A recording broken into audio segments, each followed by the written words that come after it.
throat center. A throat center.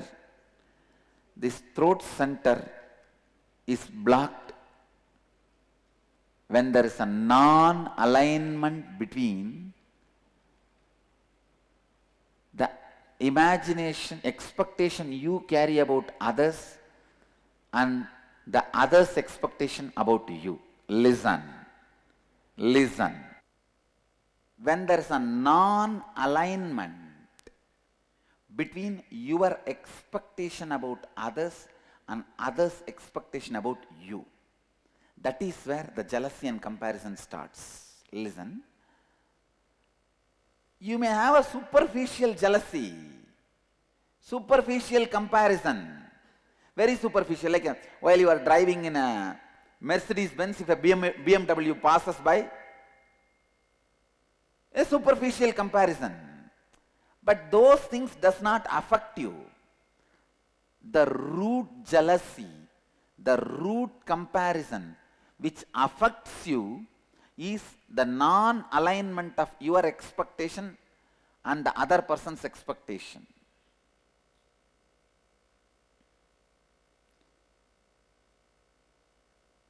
How many of you have in your life the non-alignment between your expectation towards them and their expectation towards you? Both of them are not in alignment. Then you have a problem in throat center.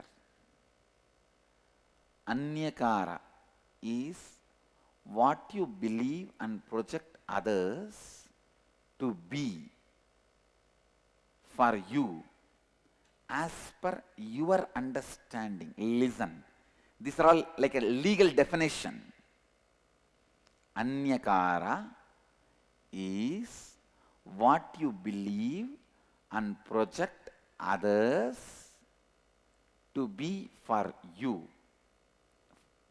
In this example, what I expect you for me and how I tell that to you. Clear? For example, now I am expecting Bhagavan to build a temple in Dallas, so I am expressing it to him. This is my Anyakara. He expects me should always honor all the words I utter and fulfill them. That is his Anyakara for about me. Clear? But now there is a non-alignment where I am fulfilling but he is not ready to fulfill. Clear? So his throat has a problem.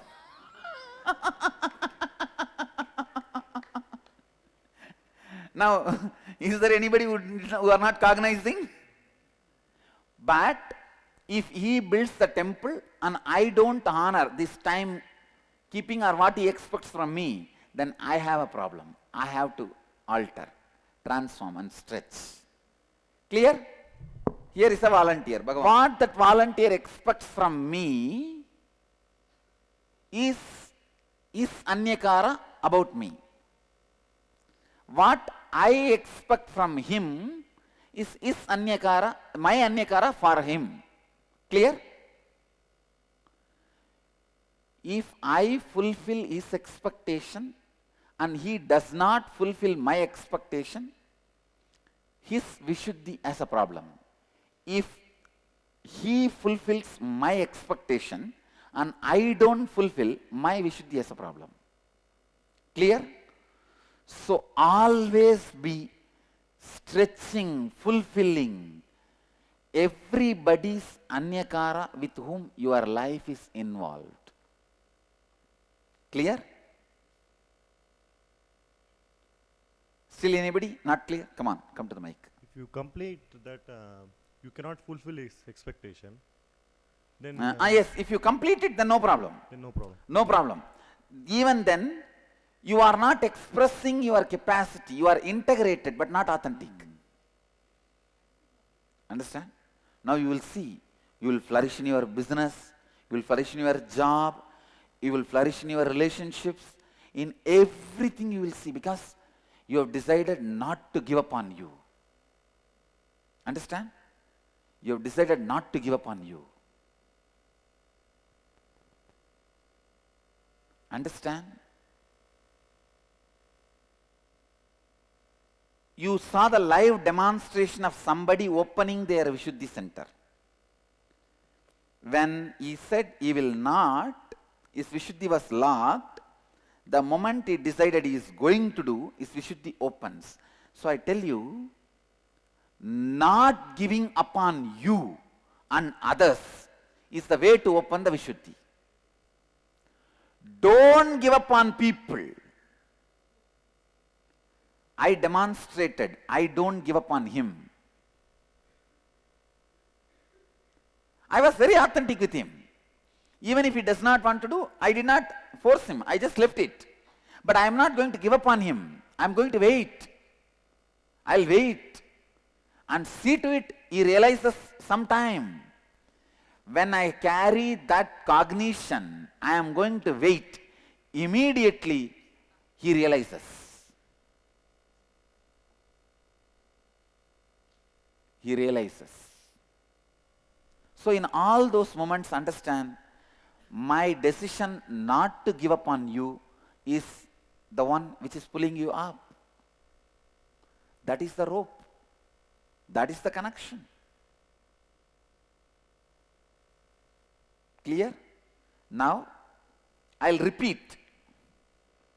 My expectation about the other person is my anyakara about him. The other person's expectation about me is that person's anyakara about me. When there is a non-alignment between these two, Vishuddhi has a problem. Who fulfills it as flowered Vishuddhi? Who does not fulfill as a collapsed throat center? Clear? In the Vedic tradition, you are expected to wear the 6th Rudraksha in your ears because the ears which listened is honored. It is called Sundaravadam. Arugatti Sundaravadam means if you have listened the spiritual truths, it has to be decorated with and beautified. All the communities which had the tradition of initiation used to wear that. Brahmins, Vaishyas, the communities which had the tradition of initiation used to wear that. How many of you have seen your great-grandfather's photograph and all he was wearing? Means your communities all have the tradition of initiation. Arugatti Sundaravadam, it's called. So now you are all initiated. All your ears, you can decorate it. With Rudraksha or whatever you want, you can decorate it with the Sundaravada because you heard, you listened. Listen now. Whenever there is, please listen. Even if you listen, this will become part of you.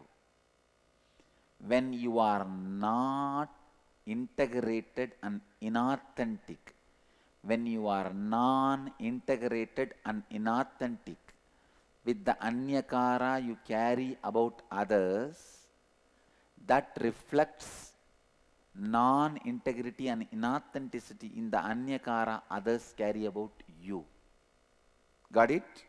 Let me repeat. Listen. Now, if Bhagavan is not ready to fulfill my anyakara about him, I am only responsible for that, not Bhagavan. Because there is some incompletion in my anyakara about him, there is a non-integrity and inauthenticity. So, I have to take the responsibility. Here, fortunately,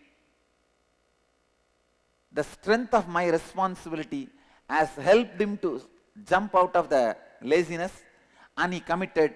Now, this is the power of my authenticity. Clear? But Still I have few people who are not ready to fulfill my anyakara. For that I am responsible. Understand what I am saying? Maybe somebody is not ready to fulfill my anyakara about them. Then I am responsible for it. Then in that anyakara, I am giving you the example. Actually I don't have any anyakara which is not fulfilled. That is different.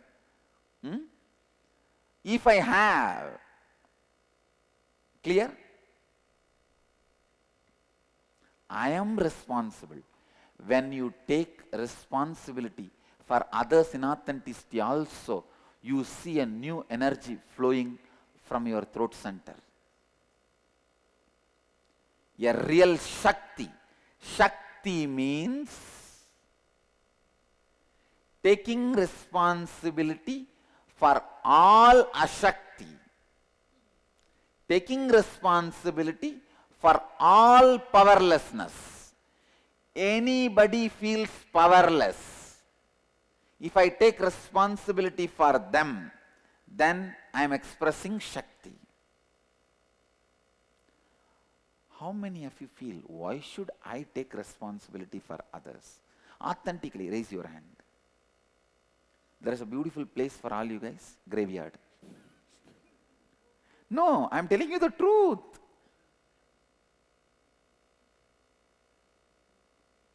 Don't you understand? Life happens to you from others. Understand? Come on, the people who raise the hand, now listen. Do you cognize life happens to you from others?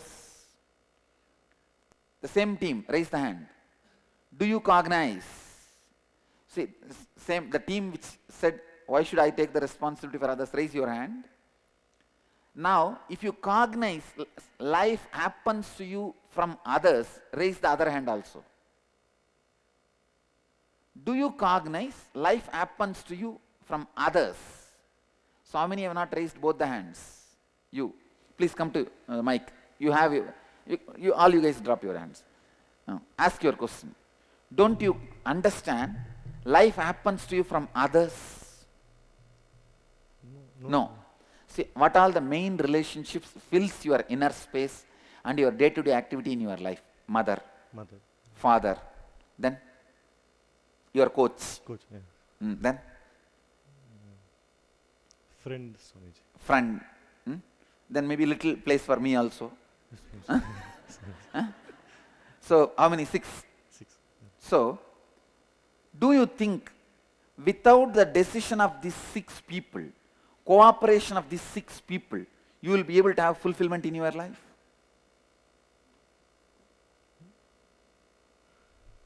Can't say so much. You can't.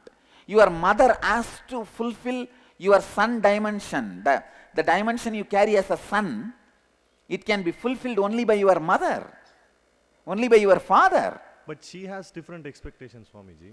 What I am saying, whether she has expectation or not, your fulfillment can come only if she is fulfilled as your mother. See, she has different expectation, we will work that next. Whether to complete with her or align her to your achievement or you will align to her expectation is secondary. But do you understand, cognize, unless she feels fulfilled, having you as her son, you will not fulfill having her as your mother. I won't have that completion. Swamiji. You understand? Yes. So life happens to you from others, outside. You get it? Yes, Yes. Yes. I am your master. So now, only when you feel I am a complete master, I will feel you are a complete disciple and I will be fulfilled in the dimension of being your master. Otherwise, I can be fulfilled in millions of my disciples. See, if I have 1 million disciples, I may be fulfilled as a guru for all those 9,99,999 people, but not with you means I am unfulfilled, still I have to sit. Listen, you understand? So life happens to us outside. So we can't afford to say, why should I take the responsibility for others' expectation about me? Or you can say, done. I am going to the caves in the Himalayas and I am not going to come out of the cave. But even then, who will give you food? If you just eat some fruits and tree leaves which falls from there and leaves, then you can think, even then you have to fulfill the anyakara of the tree. You have to pour water to it. All of you are getting it?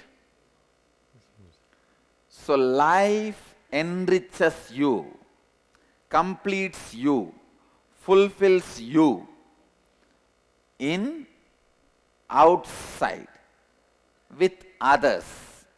You can't afford to say, why should I take the responsibility for others' anyakara about me?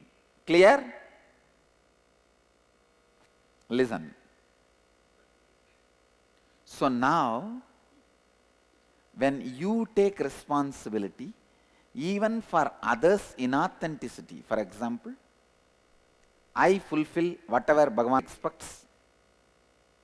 Even if he does not fulfill what I expect, I only take the responsibility even for he not fulfilling what I expect. This is the successful, a leader's attitude. This is the leader's mind, fulfilling others' anyakara about you, taking responsibility even if that person does not fulfill your anyakara about him, is leader's mind. This is billionaire's brain. I read a book, Millionaire's Mind. I give you the new book, new word, billionaire's brain. Understand? Or I can even add one more word. Trillionaire's trident. Zillionaire's zeal. I can add any number of words. This is the trillionaire's trident and zillionaire's zeal. Clear? Yes. Yeah, the question, Swami. When you talk about leadership, there is also the component of the collective consciousness of people. No. Collective consciousness is nothing but your consciousness is whether collected or not. Okay. You think I had a collective consciousness when I started the Sangha? Barren land where bears walk is very easily and snake, this is the elephant route actually. See, there is a small stream, do you guys see, in front of the Chitsabha? Right. Which flows, this is elephant route actually, from Banirghata to the Bandipur forest. This is the elephant route. And still near this railway track, there is an elephant burial, samadhi, elephant buried. Because when the elephants crash, they get hit by the train and die. After I came, there is an elephant buried just near the railway track. Any of you have seen that? There is a small samadhi built near the underbridge. Near the underbridge, and a small stone will be installed on which I wanted to install a Ganesha, but we could not do because that has become a railway land. We are not able to install. So, forest, 3,000 snakes were here because the snake farm was happening here. When they vacated, they did not take all the 3,000. 800 has escaped. Wow. When I came to this land, they gave me this information. In the 3,000, Swamiji, we are not able to vacate. 800 escaped. You are going to live with them. They had a venom park here. They used to extract venom, snake farm here. And when they donated this land to us, they vacated. When they vacated, something has happened. 800 escaped. They are all in this land. That is the way I was given this land. And 32 bore wells have been dug in this land, no water. 32 bore well. no water. When this landowner, previous owner donated this land to me, this is all the information he gave. Only the you can walk and come in. You can't come by bicycle. Sitting here, I am declaring this will become an international organization, the place where the enlightenment science is taught to the world. Village boy who don't know English, who can speak only his mother tongue.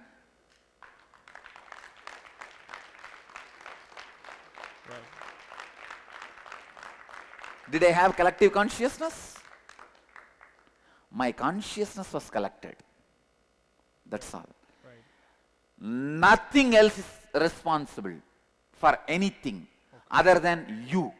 Your pure will. Okay. Please understand, I am talking a practical science. Listen. I am giving you the essence.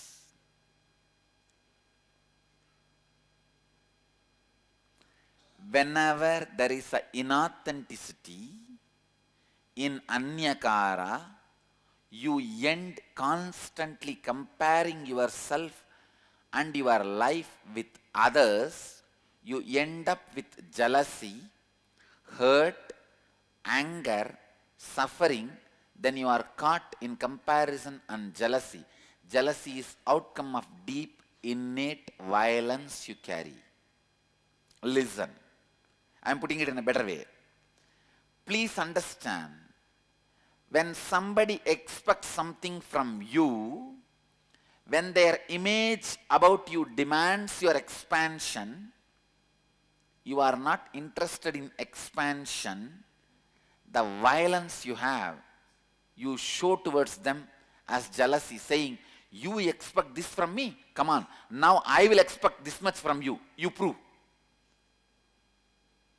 Getting it? Cognizing it? How many of you are cognizing it?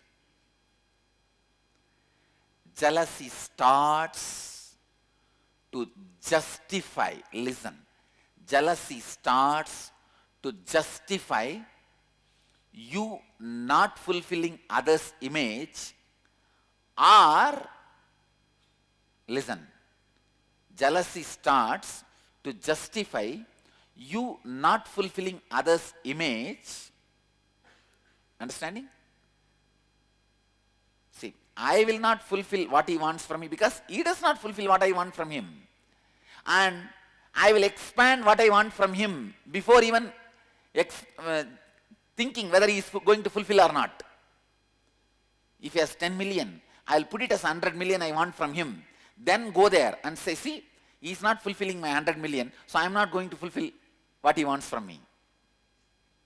Getting it? Cognizing it? Jealousy starts as the justification.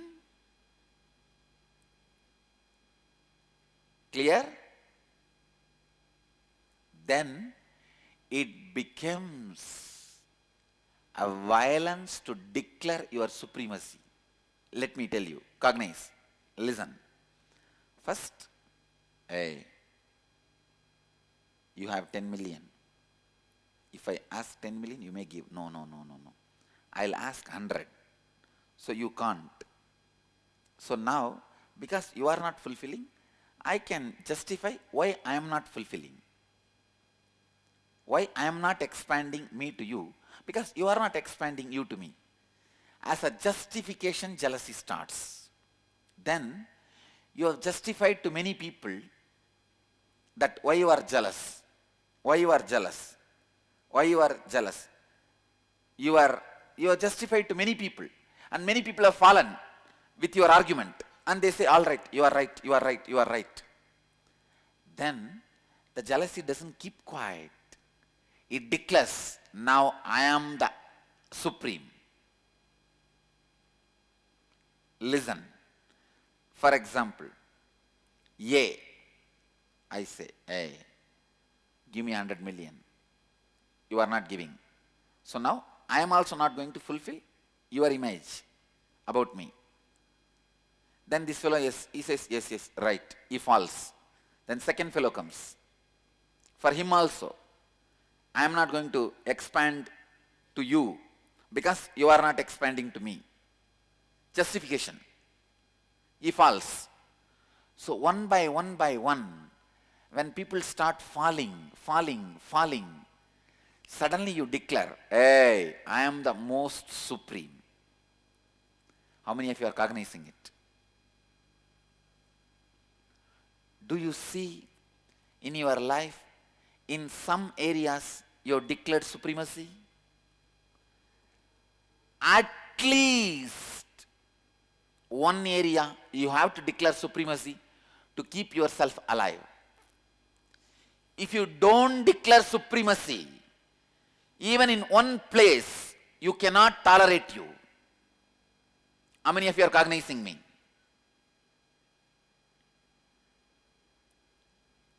Clear? Where you declared supremacy is the root jealousy suffering pattern with which you are struggling.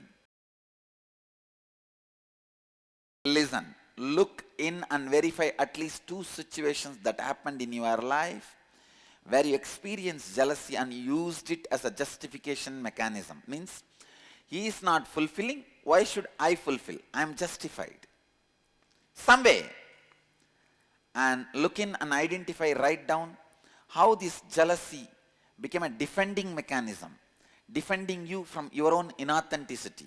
When you are not coming for morning yoga, you say everyone is not coming, then what is the wrong? Nothing wrong. I also don't need to come.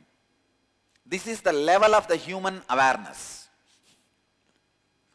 I tell you, even the collective consciousness theory is nothing but your justification of jealousy, saying that everybody is like that only. I was also like that. And the third, look in and identify and write down how your defending mechanism protected your inauthenticity and how you declared supremacy of your inauthenticity.